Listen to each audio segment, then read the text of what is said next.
Natural Habitat Adventures is pleased to be bringing you this webinar today, The World's Greatest Grizzly Encounters, presented by Brad Joseph from Homer, Alaska. And before I turn it over to Brad, I'd like to just tell you a little bit about him.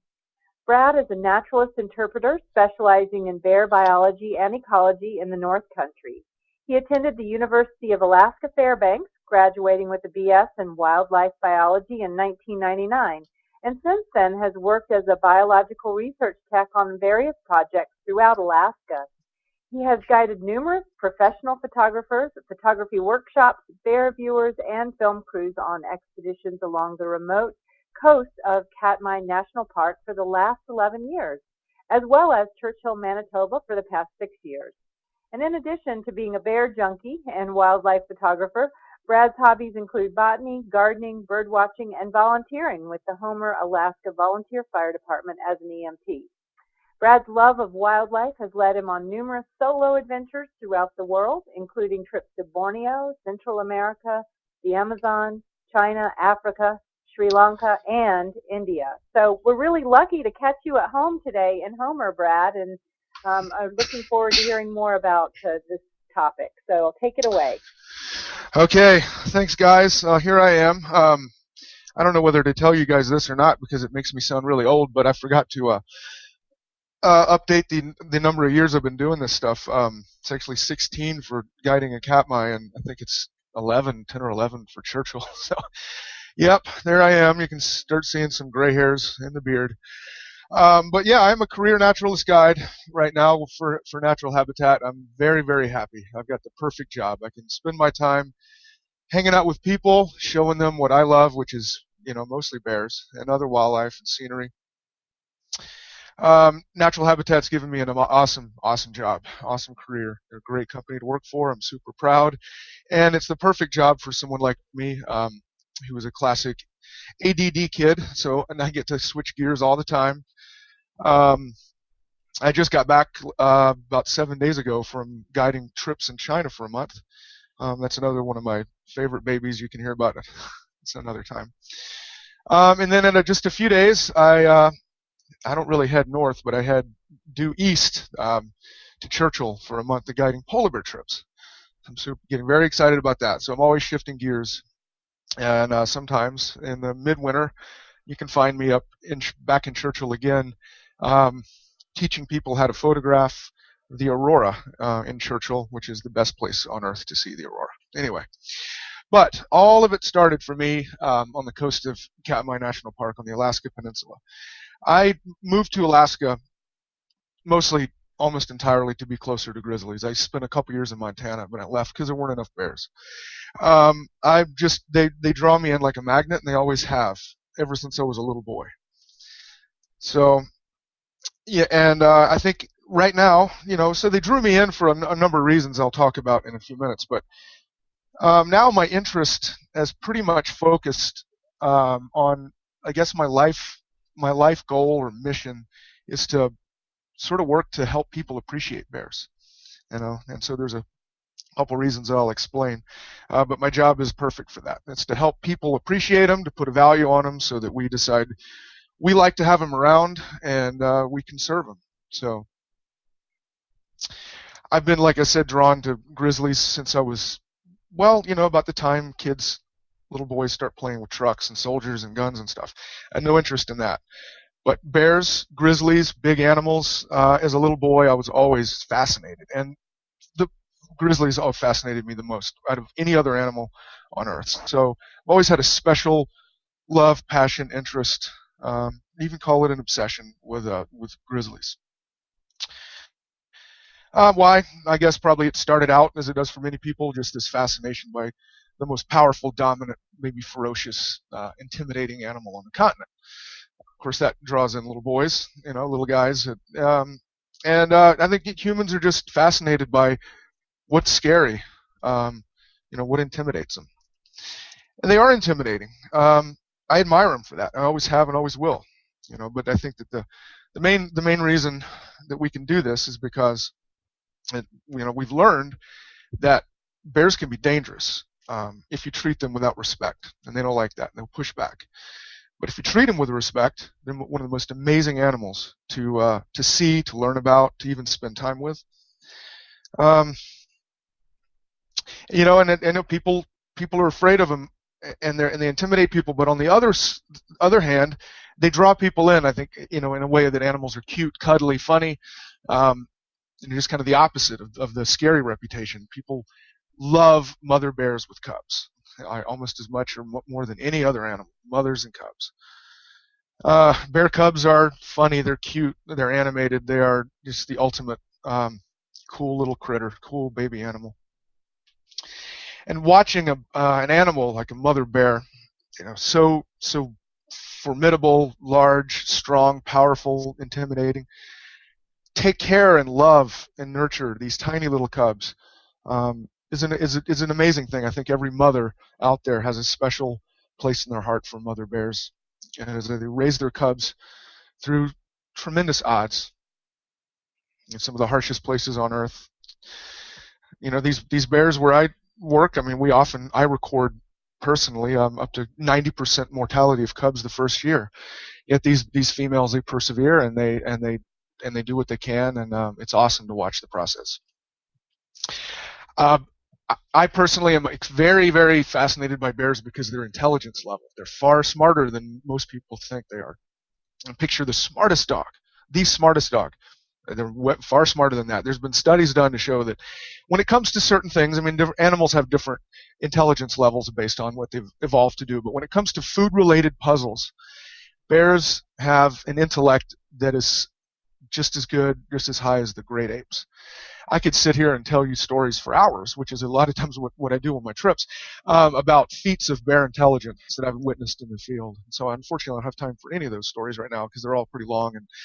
But maybe one day you guys will be sitting out with me and I'll tell you the stories about some of the things I've seen bears do with their supreme intelligence level. Bears are also funny. I think that if there was one, honestly, emotional expression that's used that I notice the most out of people that I take to go see bears, it's got to be laughter. Bears are a riot. They really are. They're funny. They're comical. They do crazy little things, just like this cub rolling over and kind of waving. They've got some amazing charisma. This cub tickling mom's feet when she's trying to take a nap as the tide's coming in, always looking out for danger. Well, one of my favorite things about bears that makes me appreciate them, that I try to get through, but it's hard to get through in words, really, is that bears are very special because they symbolize true wilderness. And I don't mean to. When I was a little boy and I grew up in the Appalachians, I had this book, and it was basically showed all these animals that lived in the Appalachians, and then in the back of it was all the animals that used to, but we've killed off, and things like the wolves and the wood bison and the cougars, and it was really sad to me, and I just felt like there was something really missing out of that area. So when you guys are in Boulder and you're looking at the Rockies, or in California, the Sierra Nevadas, they're beautiful mountains and they're wild, but they'll never be as wild as they should be because we've killed the grizzlies. We've taken them out. That wilderness, the character of that wilderness is no longer intact, and you've taken out part of the soul of the mountains and that wilderness. And so when you have bears, I know they can be a little, like I said, intimidating. But they focus your attention. You're there. You're really in the moment when you're in bear country, and I think that's, to me, immensely important. And I feel when I'm in a place where the largest, most powerful top predators have been hunted out or killed off, I'm very sad, very disappointed, and it's just not right. So we should like bears for all those reasons. Nothing charges a landscape more than a set of fresh grizzly tracks in the sand. It's just, when you see that, you see fresh bear sign, it gets your attention more than anything else. So there's something electric and powerful about that. Also, as if let's say we do all as humans of the earth decide we really, really like bears, and so we're going to pick one animal to protect, and it's going to be bears because they're funny, they're comical, they inspire us because of their their power, or because we like them because they symbolize wilderness. Just if we decide to protect bears, you have to protect the giant chunks of habitat, and they have to be fully intact. So bears are what are known as umbrella species. If you have bears in a mountain range or an ecosystem or whatever it is, a swamp in Louisiana, you know that everything else under the bear in the food chain is okay. So bears are umbrella. You protect the bears, you protect everything else. Also, just I always want to throw this out there, bears get a bad rap sometimes, even in Alaska, for eating too much. They eat too much salmon, but the bears are truly the greatest steward of a salmon stream or an ecosystem. So they're very, very important in the ecosystem. Like right here, this is kind of a gross picture. I know of a pile of bear poop and a fish scrap, but it's really symbolic. Was this bear is over there looking for more salmon. They transport nutrients into the riparian area. Basically, they fertilize the watershed by bringing and spreading out basically the fish remains or any kind of remains of stuff that they've gotten from the coast. So especially these coastal brown bears are very, very integral part of maintaining the health of the stream and the health of the salmon run and everything else. So they put back what they take for sure. So, as again, my mission in life, I think, is to that I hope and is to make people appreciate bears for all those reasons. And so I have decided to move to Alaska. I moved up here in the mid '90s. It's the perfect office for me to do that work.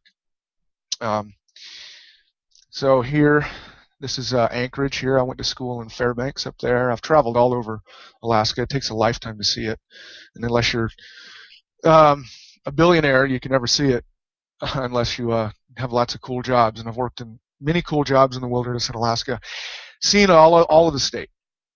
My favorite place to live down here is in Homer. That's where I live now. I've lived here since '99. And my favorite place in the whole state is just southwest of there. My mouse doesn't really want to seem to look. There it is. In this area right here. The Alaska Peninsula. The wildest part of Alaska. This is a cool map that I got from the Park Service. And it shows a north to south view of the Alaska Peninsula. So if my little pointer will work with me here. Just to orient you, Anchorage is way over here. Okay, this is the Kenai Peninsula. I'm sitting right here, right now, looking up my window, staring at blue water, yellow birch trees, and the Kenai Mountains across Kachemak Bay. My little pointer is still giving me a hard time. Luckily, all I have to use it is for the map. There we go. It's all over the place. Yeah, so that's where I am. And this is the Kodiak Archipelago.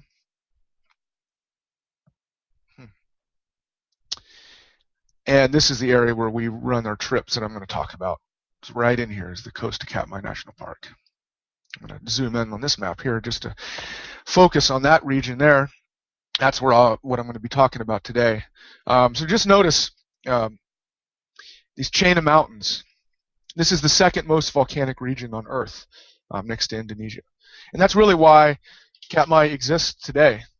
There was a volcano in 1912 called Nova Rupta. It emitted 30 times more matter than the Mount St. Helens eruption. So next to Pinatubo, it's the largest eruption we've had in this century.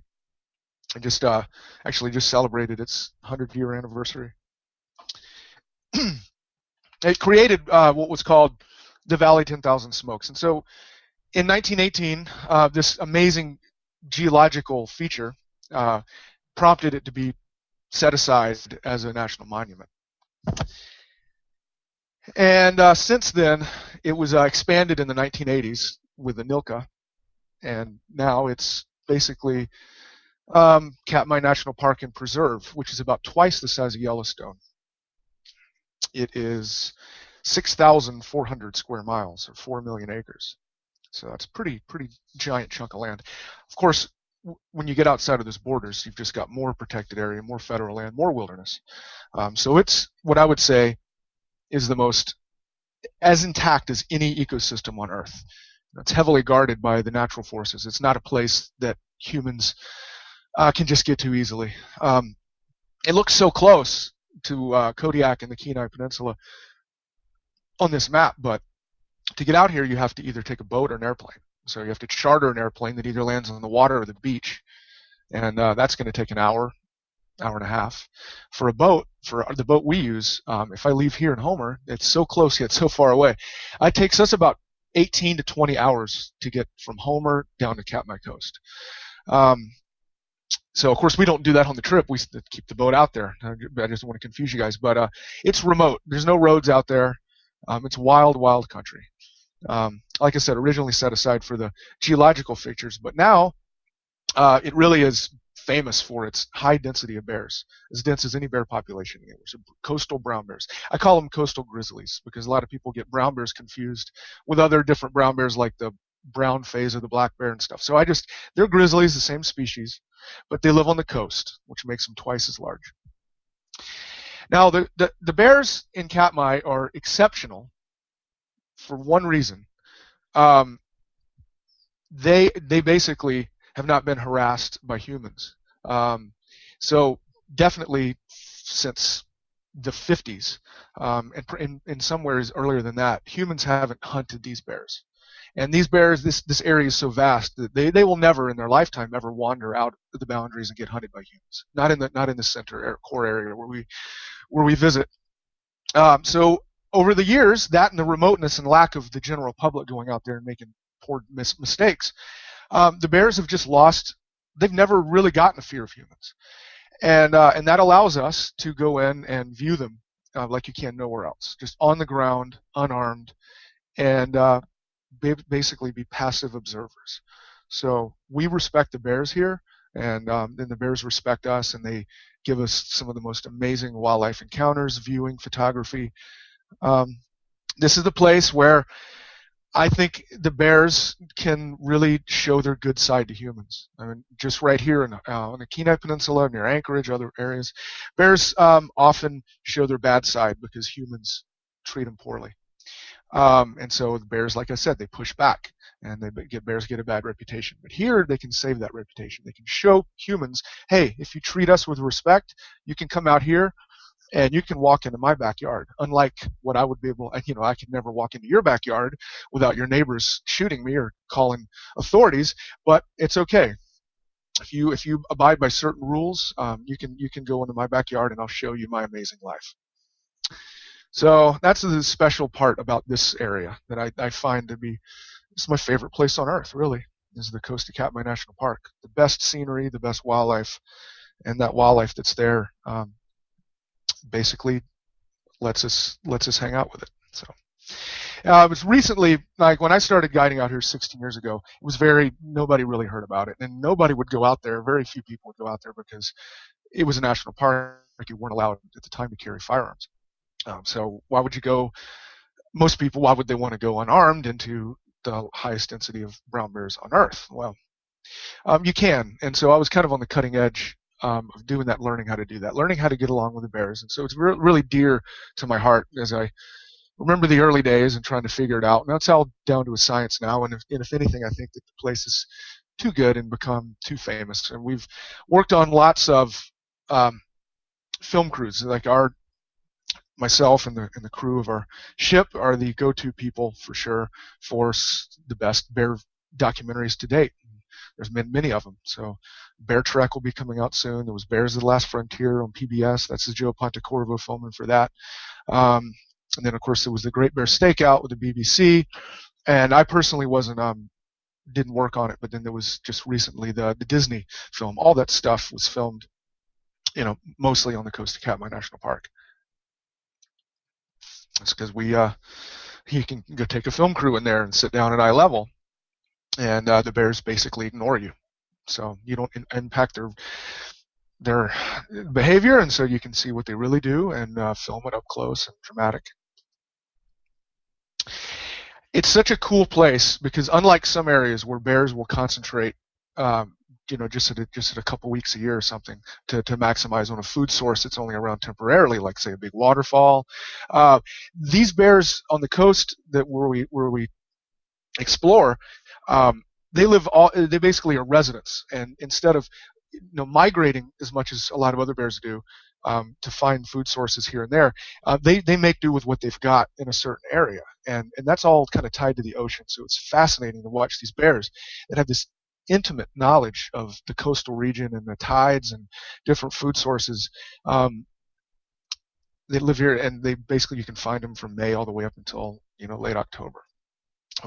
Just changing their diet based on what's available seasonally. Same bears, same place, different times of year, totally different behaviors. So it's absolutely fascinating. And of course, like here they're digging razor clams at low tide at the foot of this, my favorite volcano, one of my favorite mountain in the world for sure. It's the Devil's Desk. It's only 7,000 feet, but it rises up from sea level, so it's just awesome.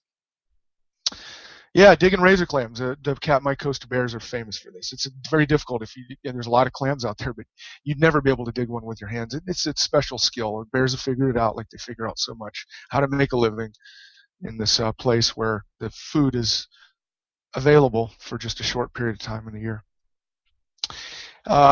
Such as this, and you see what you don't expect to see. Like this is a place where you get pictures that you don't get anywhere else, like a bear with a flounder that it caught in an intertidal pool.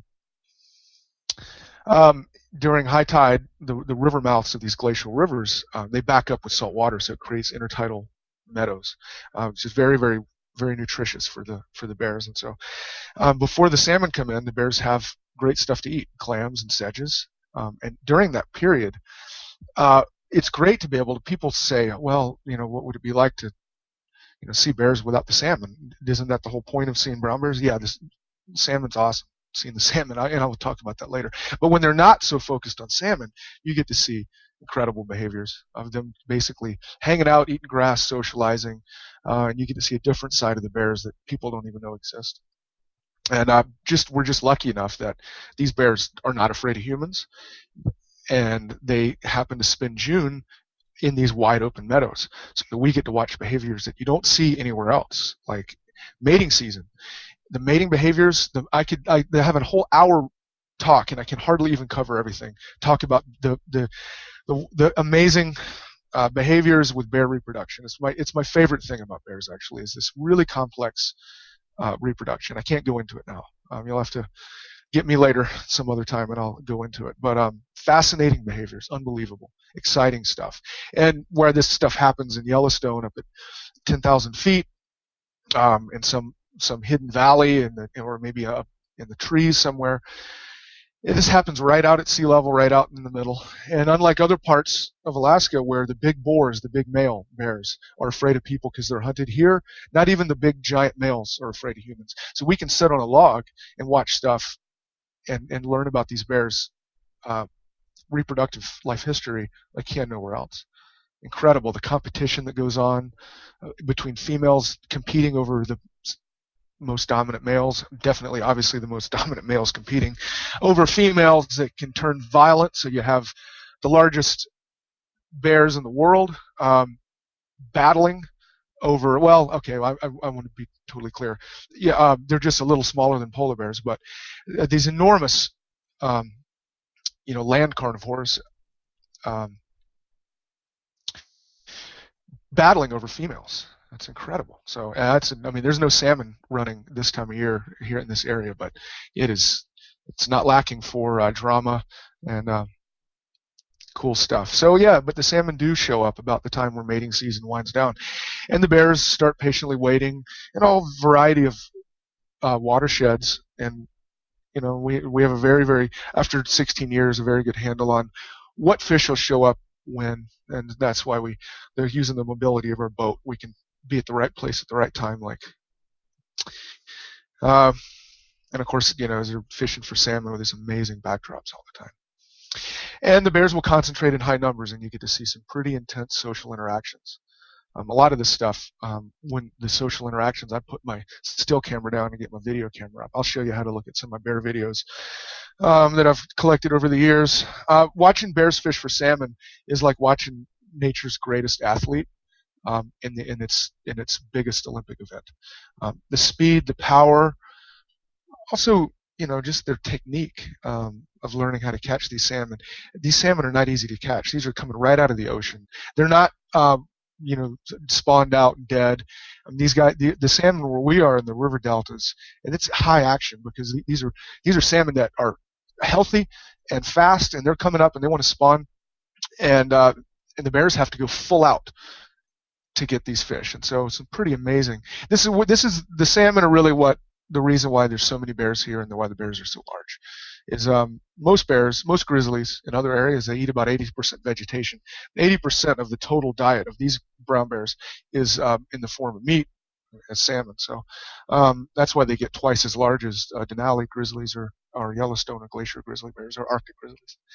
So huge. You could even have bears up to 1,600 pounds. So yeah, I could go on and on, but these are silver salmon coming in at the end of the summer, just packing the calories away. And it's an awesome spectacle. And again, all in the backdrop of some of the most amazing scenery in Alaska or the world. So yeah, this is an awesome place for sure. So I've done a couple webinars on this, and I wanted to add something a little bit different this time. So I've done, I think, 2, and Eric did an awesome one last year. So what I wanted to do is, the reason why this place is so special to me after 16 years is, I got to say, I coming back, it's almost like you're coming back and seeing family. I do not want to sound like Timothy Treadwell or whatever. That's a whole different story, but these bears are not my friends. They're not pets. They're not for entertainment. We are passive observers.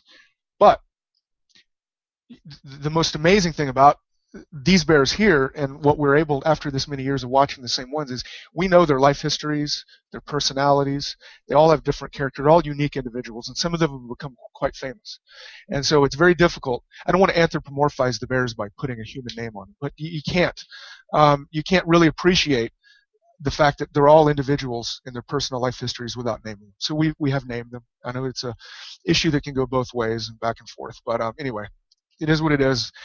We have names for a lot of these bears. I know I can recognize probably hundreds of bears in the summer, but there's a few that I just wanted to talk about that are really special that we've been watching for a long time. And I'll start out with my very, very favorite.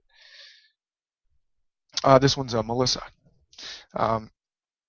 And she's become quite famous, although under different names, although her real name is Melissa. You'll see here, I can't remember the name of the bear, but she was one of the main females in with a cub in the Disney film. A lot of these films where they have a star mother and cub, there'll be different mothers with cub in a different area, and they'll interchange them. But as I watch, 4 or 5 or 6 different documentaries, Melissa is the one who's always the star. She's just the most awesome. And here she is digging clams last year with 2 spring cubs. She's an amazing mother. When she has 2 cubs, she's just all business and doesn't play very much with the cubs. She spends her energy making sure that they're getting enough to eat and protected. And she often loses a cub, as most females do. And when she does, she really spends a ton of time focusing and making sure that cub has the playtime it needs to develop socially. So some of the most intimate moments in my life, watching animals, or otherwise really, have been watching Melissa care for and love these cubs. She got her name named after my wife because she's a very strong female. We'll just say that. She's the toughest female I've ever seen. She doesn't care if she's huge and very muscular, built like a giant bulldog, but she doesn't care if the bear that's interfering with her, either scaring her cubs or her food or whatever she's trying to do, is twice her size. She goes into it, she'll fight, and she wins the fight. She's awesome. She's so tough. Now, she's not tough to us because she doesn't look at it. We're not a threat, so she doesn't mind. She likes coming over and and she knows that we like her. So there's a really cool vibe there. But boy, you don't want to be another bear messing with her. So yeah, this was her last year. She had 2 spring cubs, but towards the end, she only had 1 left over, and she devoted all her attention to this amazing little male cub. And this was this year now. So this little cub's name, we named him Fritz. I named him after a special client that we had in the beginning of the summer who was just getting over a stroke and was just learning to walk again. And came on this trip and never slowed the group down. And I said, "Are you pushing too hard?" And he said, "No, this is better than a million physical therapy, whatever appointments, because I have something amazing to work for. It's to go out with you and to see these bears." And I just thought that was so admirable that he needed a bear named after him. So now he's got Fritz, which is this little male cub who's got so much personality. He's going to grow up to be a giant male brown bear. He's going to be huge, I'm sure, in another 12, 13 years, and hopefully I'll still be going out there finding him. Another bear is very special to me. So down in the lower right-hand corner of your screen is a mother with 2 spring cubs, and this was a screenshot that I pulled off of a Discovery Channel documentary that we did back in 2008, I think. And so we saw these little cubs, and then we've been going back to this sort of secret little place where we go to and finding these same bears year after year. And so these 2 little female cubs, this was about 4 years later, right here. Now they're these, we just called them the Blond Twins. They're like 2 little blonde prom queen, just really cool, beautiful females, and as sisters they would hang out together. So I would go in and see them and check in on them, watch them grow. And last year came back, and one of these blonde females, now 9 years old, she's got her own 2 cubs, and she's teaching her 2 cubs everything about how to make a living in this place. And it was so awesome. I think her favorite thing to do. Every bear has a different way, different favorite strategies for getting calories. And this is flipping rocks over to get these little blimmy eels. Just 2 awesome cubs. They were a little afraid of us at first, but the mom wasn't. And so now we can hang out with them, and the cubs trust us, and we get amazing look into their lives.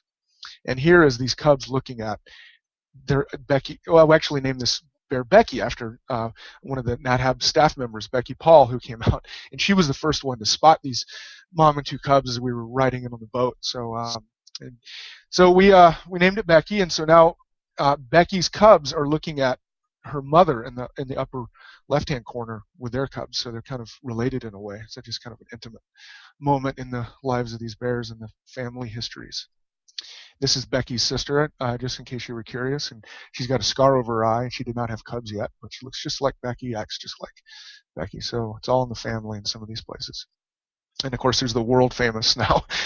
This is a bear that this female I saw grow up as a spring cub.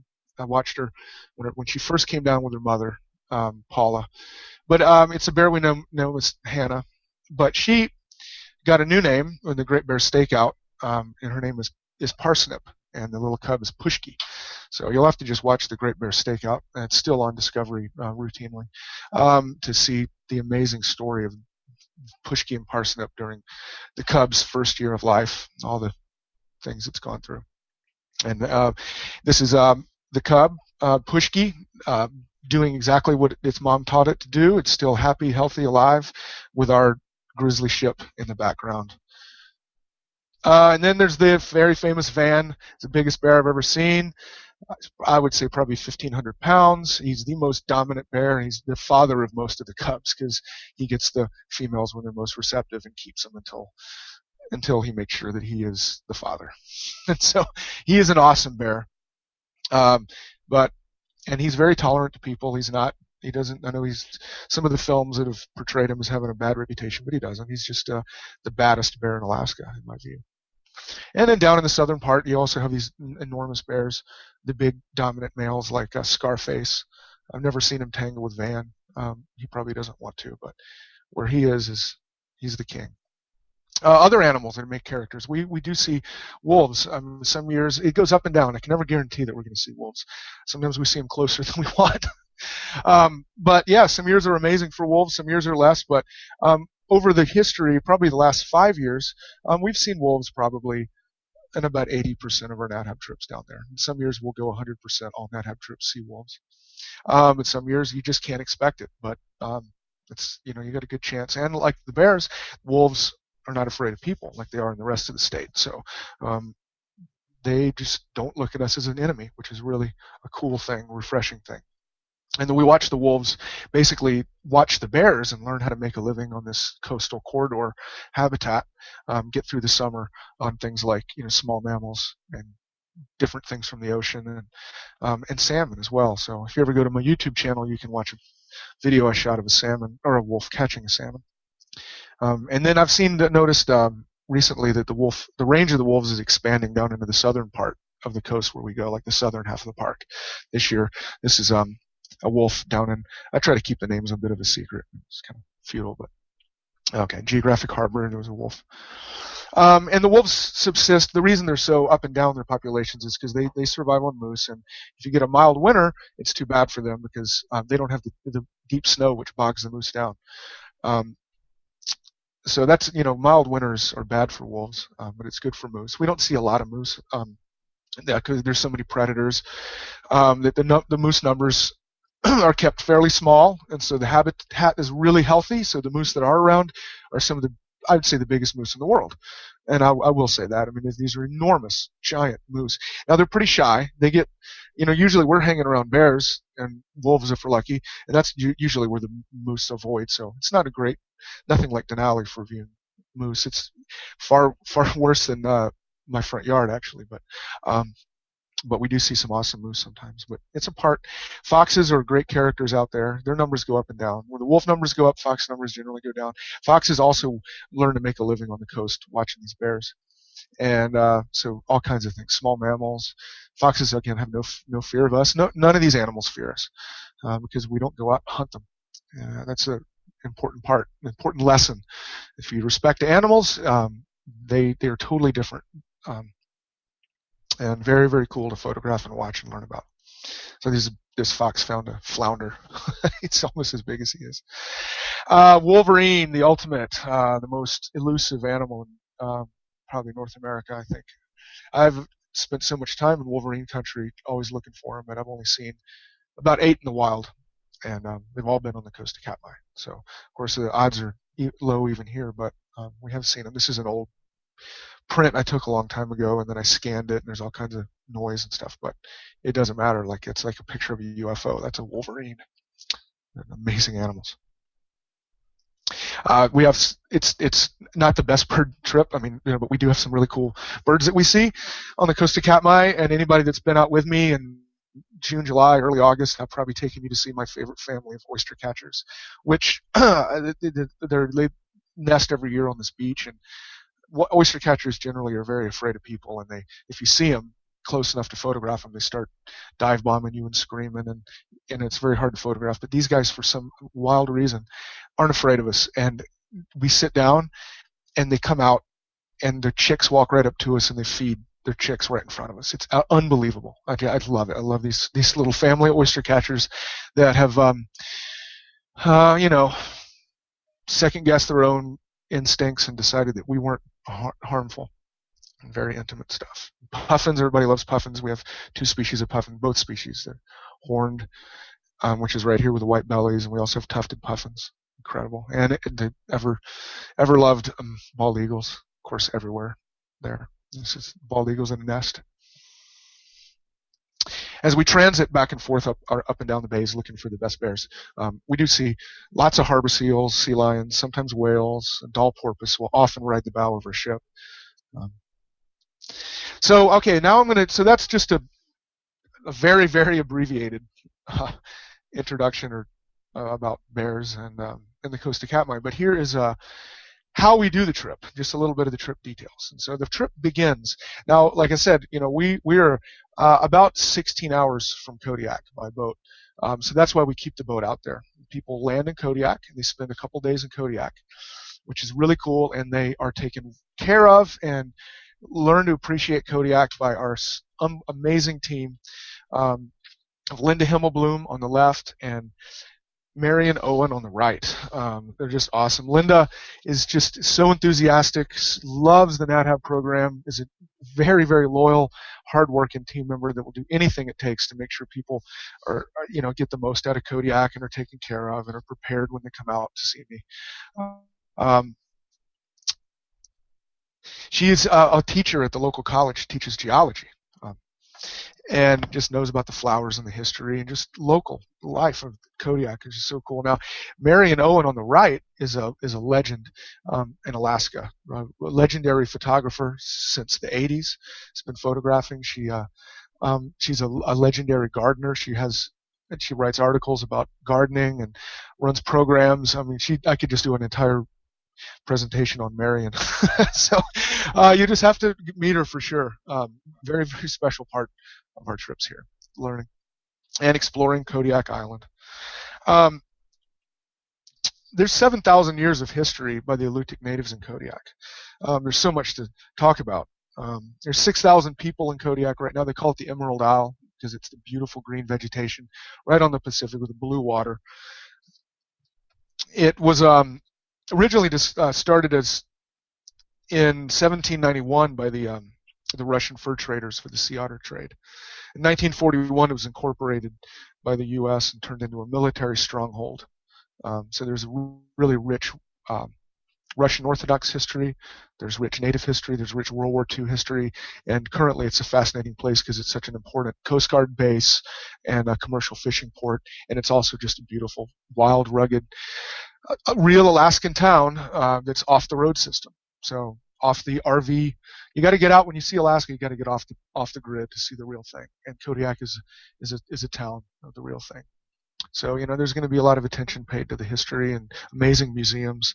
This 200-year-old Baranov Museum, Russian Orthodox Church, and then you could go with Linda, Marion, and her husband Marty on their boat and go explore, see marine wildlife, and then shoot. And then Marion will cook for you. She's a gourmet chef.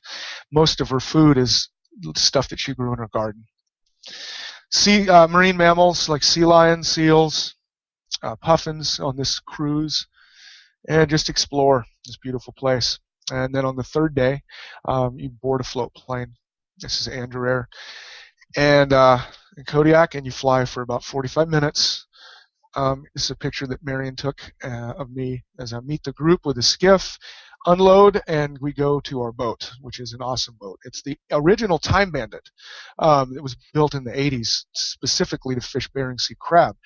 Now this 100-foot vessel doesn't fish crab anymore. It is converted over, and it is our expedition Grizzly ship. And it is the perfect boat for us to explore. It's overbuilt for the conditions that we go into. We're not going out in freezing spray and 30-foot seas, offshore. So we're traveling from protected bay to protected bay. But if we do encounter any kind of marine disturbances, waves or anything like that, this is a very stable platform. You never even know you're even moving in this big, stable ship. I love it. It's got 2 big cranes on it. We can load our skiffs and go.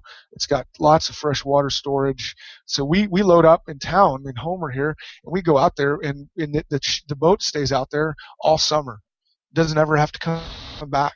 So it's an amazing boat, but it does not have the like the luxury aspects of a yacht or something. But who wants to be in a yacht when you're on Alaska? You want to be in a boat that's specifically built for Alaska, and there's an amazing history and character just to the boat itself. You could just go take a tour of just the boat and be pretty fascinated. So we love it. And it's a great thing for us to cruise along and go out on deck in the morning and watch sunrise in the morning, or go to bed watching the sunset at midnight from the boat. It's awesome. And we've got another special part of the trip is we've had the most awesome crew. This is a Captain John Mitchell. He's a very, very close friend of mine. He also lives in Homer. I've known him forever. And he's an awesome captain. He's also a naturalist, and he's guided for many, many years as a bear viewing guide, marine biology guide. He's taught me so much about guiding in the natural world. He's a captain, so what a perfect person to have as the captain who really understands what kind of trips we need to run. And if you're ever up there with John and you ask him a question, you'll realize how much of a wealth of knowledge John is and all the experience. He's just an awesome guy. I joke around, this is an inside joke, but I often refer to John Mitchell as the greatest man in North America. So you can see we're family out there, not just the bears, but the crew members too. John's one of those rare guys that's born and raised in Alaska, still loves it, and is very normal. He's born in Juneau, um, raised in Fairbanks. He's got awesome stories. Just cool guy. And Carrie, love Carrie. She's our chef. She's been our natural habitat chef for 9 years now. Amazing gourmet chef that works always planning, making sure that we have fresh ingredients and prepares it the best way. The food on the ship is definitely something that people remember. And she definitely caters to people that don't like fish, and she'll fix you whatever you need. But if you do like fish, this is the best trip to ever go on. So we get fresh fish. We have fresh halibut, black cod, Pacific cod, scallops, of course salmon, among many other things, just prepared perfectly by a wonderful chef, very dear to me. So, and so here the accommodations are not spruced up to look like a luxury yacht. They are very clean, very functional, and who needs, we spend all our time out in the field. So this is how we do our trips. Basically, we take a skiff, and we do some cruising around looking at birds and marine wildlife and sometimes bears from the boat. And then so we get dropped off by the skiff, and then we go out and we do what we do, which is go out and sit in small groups, low to the ground, and we let bears walk around us as if we're not even there. The bears ignore us. They know we're not going to hurt them. We know we're not. They know that we're not going to give them any food.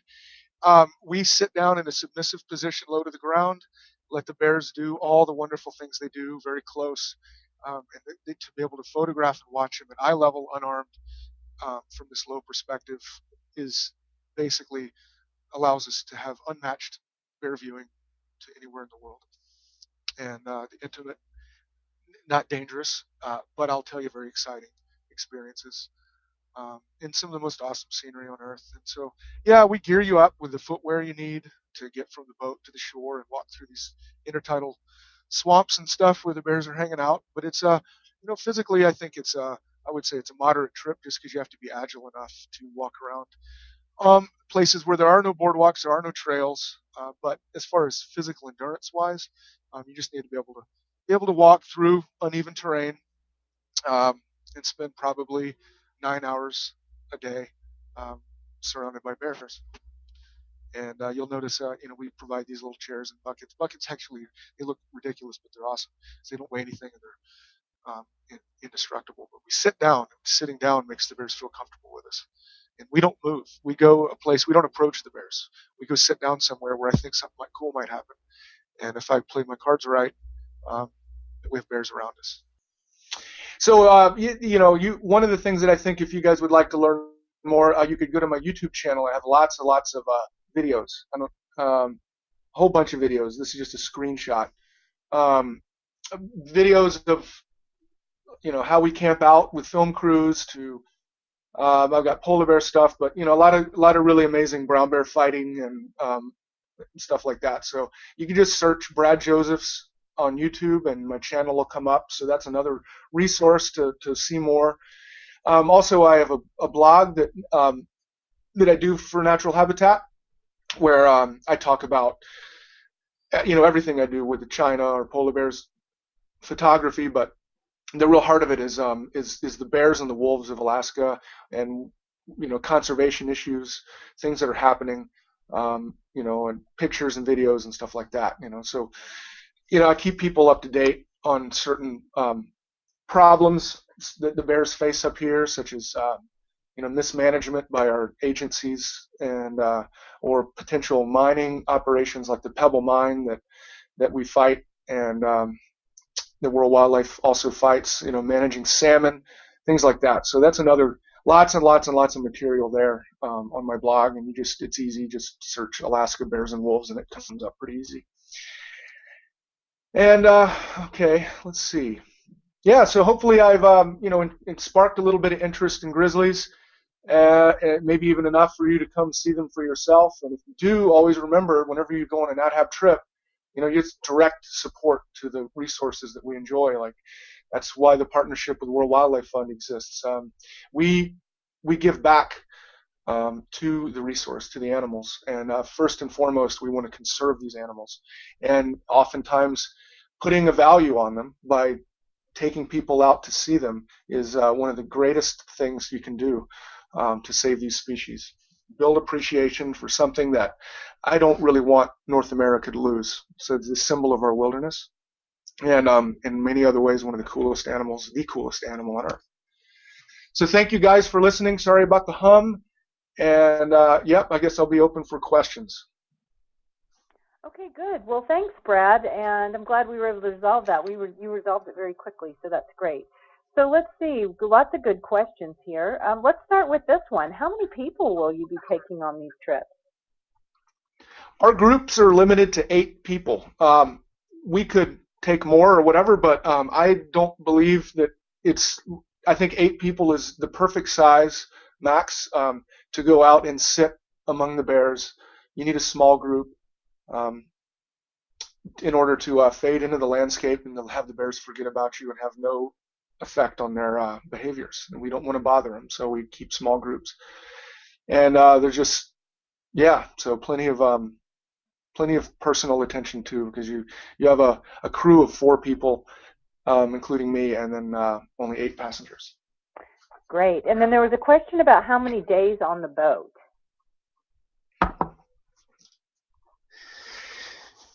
It's either 4 or 5 based on if you do a normal trip or a photo trip. And if you go to the Nat Hab website, there's detailed itineraries which give all those kind of details. Okay. All right. Well, I'm sure you can guess what the very most popular question is. I'm going to read it to you. It's about whether there is a very best time for ultimate viewing. And then tagging onto that, people have concerns about weather, temperature, rain, bugs, active cubs, all of that sort of thing. So is there, one time a year when sort of it's the perfect time to view?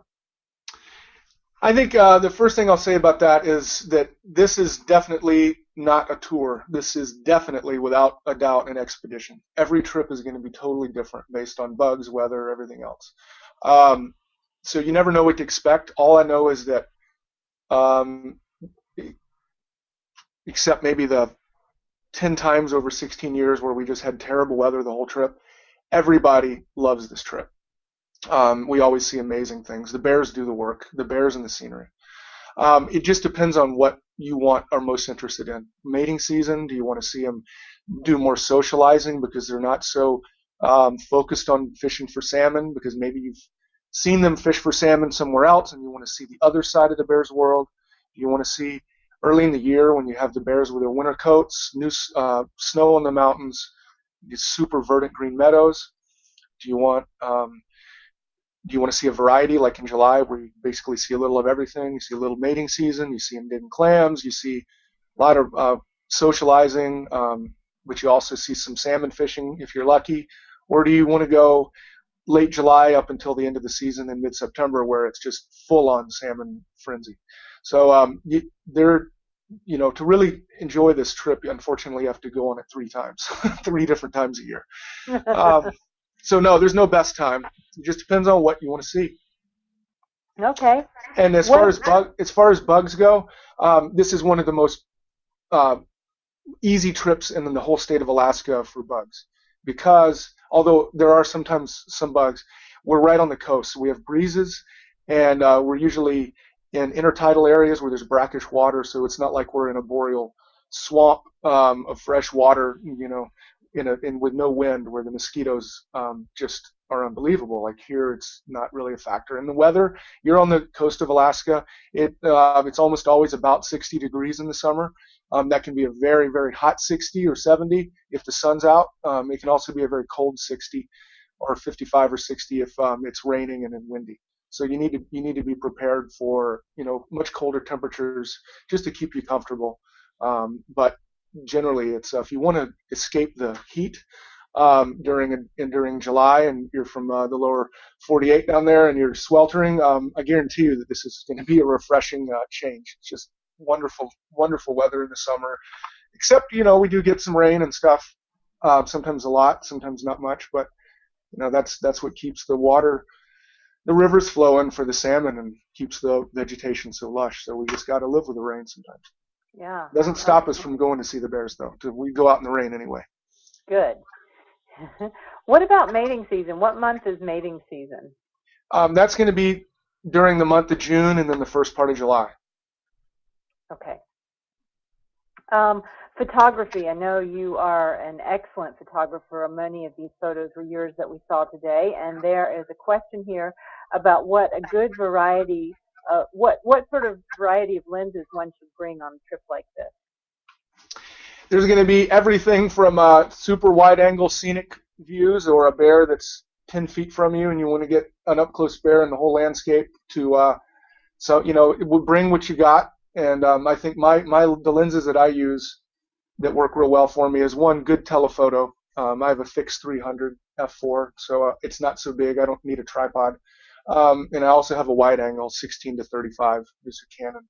So, you know, you're going to need some scenery shots, but you also need a telephoto for the wildlife. And it doesn't matter what lens you bring, you're going to get awesome pictures because there's great stuff happening all around you. Some people will go and bring a 600, and they do well with it. But, you know, I think that a 70 to 200 or a 100 to 400 zoom is probably the most,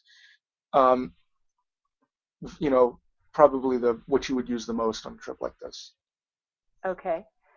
Let's see. This question, did you ever meet Timothy Treadwell, and what are your thoughts on his behavior among bears of the Katmai? I did meet Timothy Treadwell. You know, there's a lot of enemies I have, people that abuse bears and such, so it's hard for me to criticize him too much. Any friend of bears is a friend of mine. But yeah, I did meet him. I hung out with him in the field sometimes. I have a lot of respect for his passion, but he made some mistakes, and he so I don't want to criticize him too much. But all I will say is that these bears are pretty charming, but I am very, very much stoic about keeping a strong boundary between us and the bears. Mm-hmm. And I don't want to be involved in their life. I don't want to be their friend or have any effect on their behavior. So we don't interact with them. We just sit neutral, let the bears do what they want to do around us. And it works great, and it's not dangerous, and we're not infringing on any ethical boundaries or anything else. So they're, we certainly have all learned lessons from mistakes that have made by others, and we don't do them again. Yeah. Okay. Good. Are any of the other wildlife as unconcerned with human presence as the bears, or do you notice a difference from species to species? Yeah, there's mostly none of the animals are afraid of us except possibly moose. Moose are just very elusive out there. They don't really take chances with anything. They have to live around a lot of wolves and bears, and so they tend to be afraid. So it just depends. But it's been amazing watching wolves, which about 9 years ago were infrequent visitors to the coast, and if we did see them, they were afraid of us. They learned that humans weren't a threat by watching us around the bears, and so now we often have very close wolf encounters, because we're so deep in this place that's been protected for so long that all of the bad memories of things that humans have done to these animals has been washed away in years and years and years of non-consumptive use. Mm-hmm. Okay. You know, I just looked up at my clock. I was so enthralled with your comments and your presentation that I didn't realize we were past the top of the next hour. So we need to wrap it up now, and I'm just going to turn it back over to you, Brad, for closing comments. Oh, let's see. Thanks for your time, guys. Thanks for letting me share something that's very, very special to my life. I've been given an amazing career and life, and it's not because, to be honest, I'm anything special, but all I really had going for me was this strange love and passion of grizzlies, and I just followed it, and here I am, and I just hope that in my life I can give back a little bit of what the bears have given me in my life, and just by spreading their appreciation, building up a giant army of people who see the magic of these animals, that we can fight things that are happening, such as protecting our resources up here, protecting the habitat where the bears live. And as you can see, this closing shot was taken and given to me by a very special client this last summer. Bears are so charismatic. It's not difficult to fall in love with them. And once you do fall in love with them, you decide you want to protect them. And I think that's very, very important. So, yep, thanks, guys. That's it. Very good. Well, thank you very much, Brad, and thanks to all of you for listening today. We have certainly enjoyed having you with us, and as I said at the beginning, we did record today, and the replay will be available in a few days, and we'll get that emailed out to all of you. So we wish you all a good day, and we'll now conclude our webinar. Goodbye, everybody.